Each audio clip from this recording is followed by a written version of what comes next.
welcome back to What Arty Noobs for General Disturbance. This is a Jagdtiger 88. It's the Tier 8 German premium tank destroyer. It's located on the northeast spawn of Oyster Bay, and it's under the command of 73north. And all we can see, he's got chocolate. We can't see his equipment, but I'm sure he'll share that with us. Okay, this is the version of the Jagdtiger, the Tier 9 Jagdtiger, which actually had the 88mm gun instead of the 128mm. Of course, they had a shortage of the 128mm guns, so instead they decided to use the PaK 43, which was still powerful and capable of penetrating any allied tank. And so they decided to use them instead, and they built 20 of these vehicles with the 88mm gun. The L71. It's capable of doing 240 Alpha, 212mm pen with standard AP, and with the premium rounds, the APCR, it will actually go through 237mm of armor. This is a Tier 8 game with only Tier 8 tanks in it. Now, it's got all the same weaknesses that the Jagdtiger has. The sides and the rear are fairly weak, but it does have a wicked fire rate, and he's already bounced around from the enemy there from an Alpine Tiger.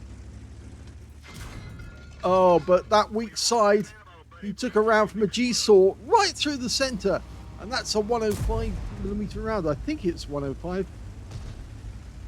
The standard reload is 4.89 seconds per shot. He's got it down to 3.97. Target up ahead. First one didn't pen. That'll give that guy confidence. That went through the drive wheel though, so now he just needs to keep punching those rounds in, and that guy can't move unless he uses his repair kit to pull back. Even if he does, if 73north fires at just the right moment, he might catch him and he'll go down anyway. One more shot and he's a one shot, and now he's out the game. A Type 59 taken down so easily. Well, you can see the turret of the Type T34, and of course that is the weak spot, that cupola right on top of the turret. He's trying to push that wreck out the way so he can get going. Instead he goes through the drive wheel again, and yeah, he's still getting pens. Firing them in. That guy's in almost as much trouble, and he really hasn't been able to get any damage so far. And if it carries on like this, that guy is going to go down as well. One more shot. He's a one shot now. Oh, that one hit the tracks. He went for the front plate that time, and he definitely got it. So 2 kills, and he got them by shooting the enemy. Okay, this is a little more difficult. That's an IS-6. But the IS-6B, the one that's black, and he's moving quite fast. Now, the frontal plate on that one is quite well angled to bounce the shell. The lower plate is the weak spot. He did get one round into the lower plate, but now he's got to face this guy up close and personal. And it didn't work quite as well, but he did get a pen. No, at that angle, the armor will bounce it. That's it. He's tried to isolate it the same way he did the others, but we're taking shots. Remember, that's a 122mm round that's being fired at us. Oh, and the kill shot actually goes to our T103. With a 13cm gun, he managed to get the honours on that occasion. So I think we can move ahead now. We can actually move straight forward and get around behind the enemy. Now, we don't know if there's anybody in the tunnel. Nope, there's nobody there. If there was anybody in the tunnel, they would have shot at us. I would have gone low rather than go high, because as we go up this slope here, we're likely to get spotted by the enemy on the other side of the battlefield. And in fact, yes, we do know there's a Scorpion just the other side, and of course he is going to suffer a lot, but he does have the 128mm gun, and so we just want to keep firing into him to isolate him, stop him moving. Ow, yeah, that's what I was fearing. that somebody from the other side of the battlefield will be using the Scorpion spotting and thereby shooting into our rear. He's a one-shot now. Go for it. Go for it. No. That's it. Didn't get it. He was trying. Now do it. Do it now. Lovely. Okay, right into the rear. Okay, he's got the drive wheel of the SMV, but unfortunately he didn't manage to track the guy. So he's going to have to go around the corner, and the guy's actually looking at us. So, the T-103 comes into his own at this point, and now we can just isolate this guy. Bounced on that one. Lower plate, and he got him. That's 4 kills now. It really is a mean machine when it comes to pumping out the ammunition. It really, the 88mm rounds are just flying out of this thing.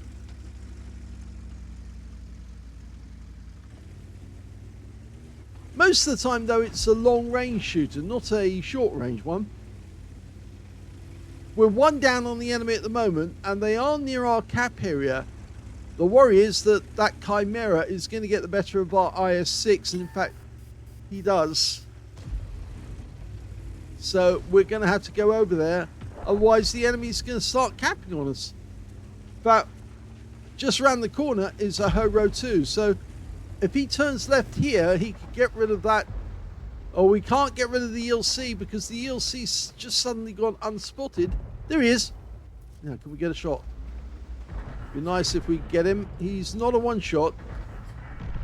There's the Chimera. Oh, it's the T-69. Okay, we'll just take advantage of him then. He doesn't know that we can see him. I don't think he can see us at all. We're not spotted at the moment, and our rear is clear.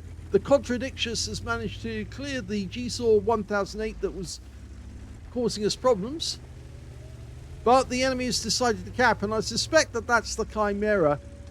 And he's doing it because he realizes that they are in trouble. There are 2 tanks above us, but they are in trouble because they probably know how much damage that 73north and the Contradictious have done between them. 7 kills. And they're now worried that they're going to get wiped out. The Chimera is a one-shot. No, he's not a one-shot. He's a 2-shot, I'd say.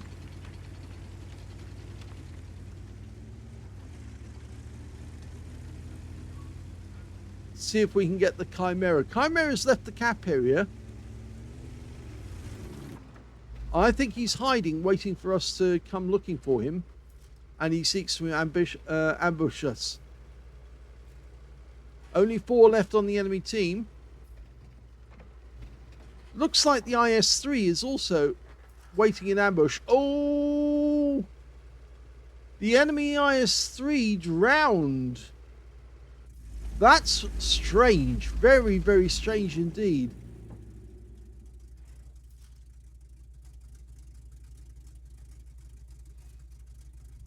They've got twice as many hit points as us, according to the scoreboard.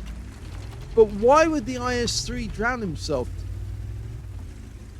Maybe he managed to get himself underwater and got tracked. There's the Chimera. Okay, so have we got a shot from here? No, we haven't. We need to go round. Need to approach it from a different angle. It does look as if the Chimera is trying to set up an ambush. We can't see where the T-69 is.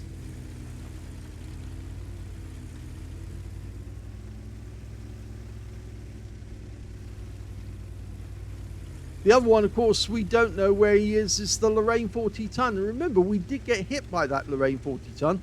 That was quite some time ago. In fact, I think if we look at the records, we could probably see. Yep, there you go. Oh, actually, that was... Yes, that was a Lorraine 40 ton firing a 100mm round into us for 344. So, he has been active.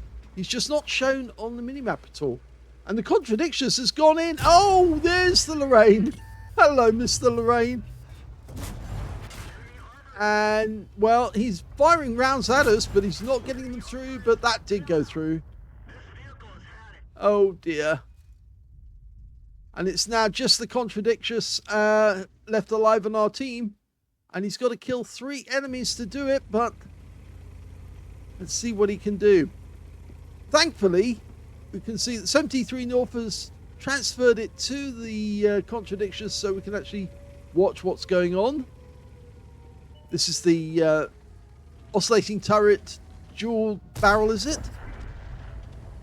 I missed that. Oh, that was my mistake. I do apologize. He just killed the T-69, but now we've got to get rid of this Chimera.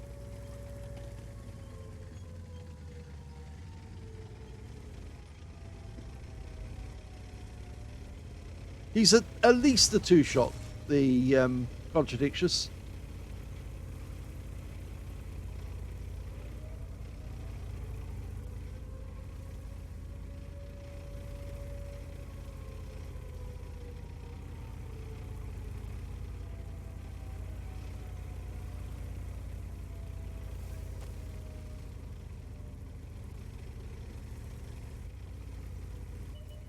There he is.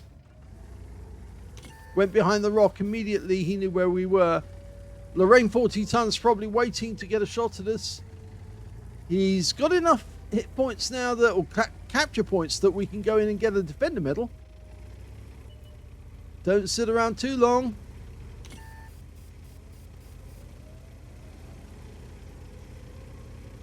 And he left the cap area, so he gets 1 in, makes the guy 1 shot. Where is that Lorraine 40 ton? Oh, there he is. He was chasing us from behind.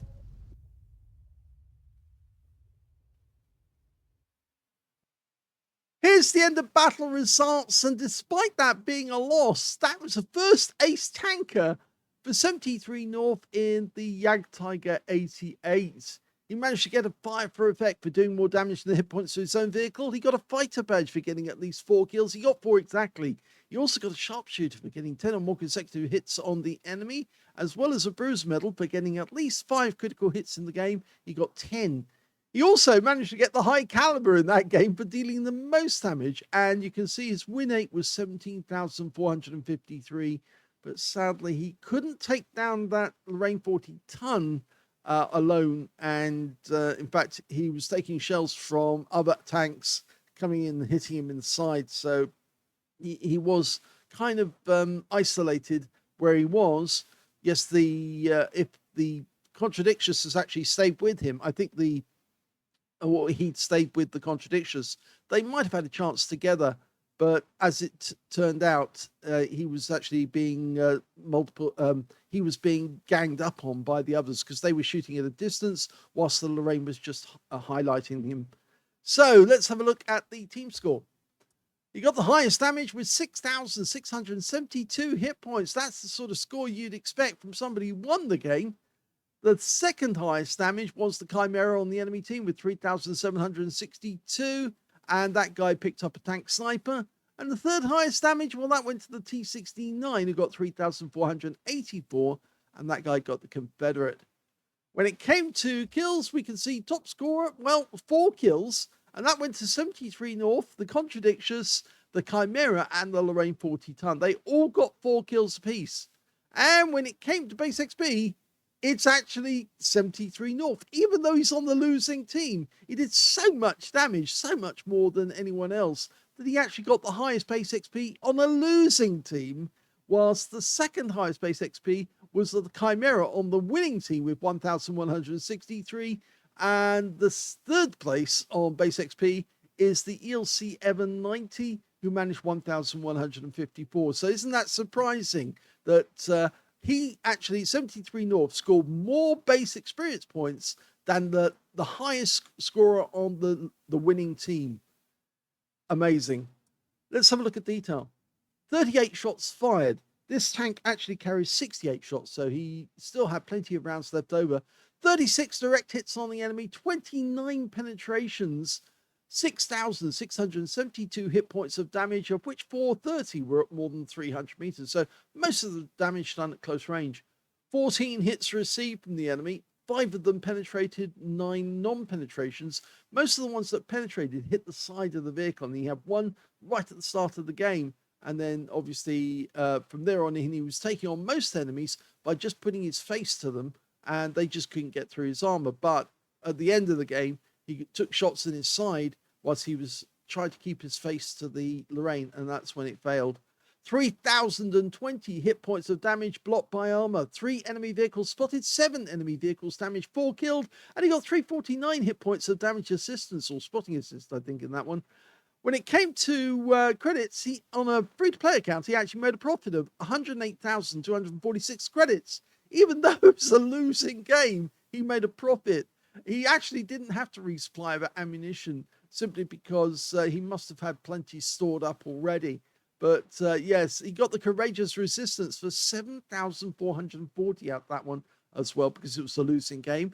And he also took away 1,976 experience points out of that one as well, including Courageous Resistance for 650. That goes for the high caliber.